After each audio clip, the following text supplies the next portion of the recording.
এই বান্দা এর মাটির গর্ভে ঢুকাও। তখন আজরাইল আল্লাহর অর্ডার পেয়ে যখন জীবনটা নিতে যান কবজের জন্য আজরাইল হাজির, গুনাহগার নাফরমান তাকায় দেখবে আজরাইল এত বড় নীল নদের মতো চোখ, মাথা আসমানে পা জমিনে, এক হাত মাশরিকে আর এক হাত মাগরিবে, দাঁতগুলো বড় বড়। বেঈমান নাফরমান দেইখা কলিজা উল্টায় যাবে, চোখগুলো উল্টায় যাবে।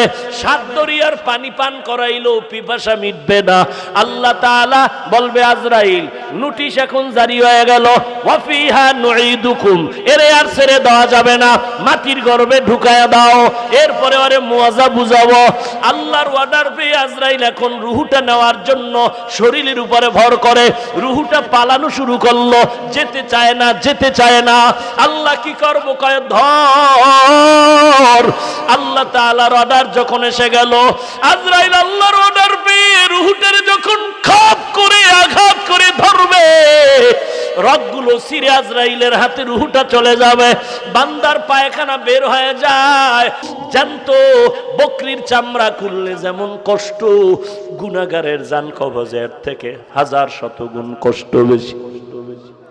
এরে আল্লাহর বান্দা, জীবনটা নিয়ে যখন আজরাইল গেল, এইবার তোমার শেষ বিদায় দিতে চাচ্ছে, সবাই কান্নাকাটি, অন্ধকার কবরের দেশে নিয়ে যাচ্ছে।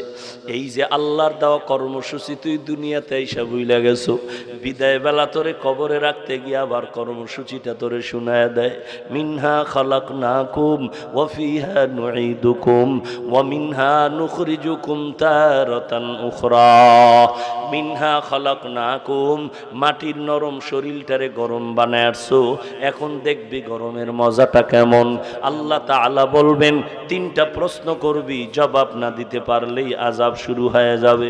বাদশা বুঝি না, ধনী বুঝি না, গরিব বুঝি না, পীর বুঝি না, মুরিদ বুঝি না, সরকার বুঝি না, জনগণ বুঝি না, প্রধানমন্ত্রী হোক, রাষ্ট্রপতি হোক, পীরে কামেল হোক, দরবারের মুজাদ্দেদ হোক না কেন, সবাইকে সমানভাবে তিনটা প্রশ্ন কর।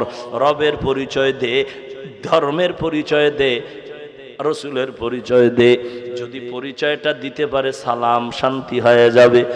আর যদি রবের পরিচয় দিতে না পারে, ধর্মের পরিচয় দিতে না পারে, নবীজির পরিচয়টা দিতে না পারে, আল্লাহর অর্ডার হয়ে যাবে। রসুল বলেন দুই পার্শ্বের মাটি বসে থাকবি না, এমন জোরে চাপ দাও, দুই পার্শ্বের মাটির চাপে বেঈমান নাফরমানের পাজরের হাড়গুলো চুরমার হয়ে যাবে।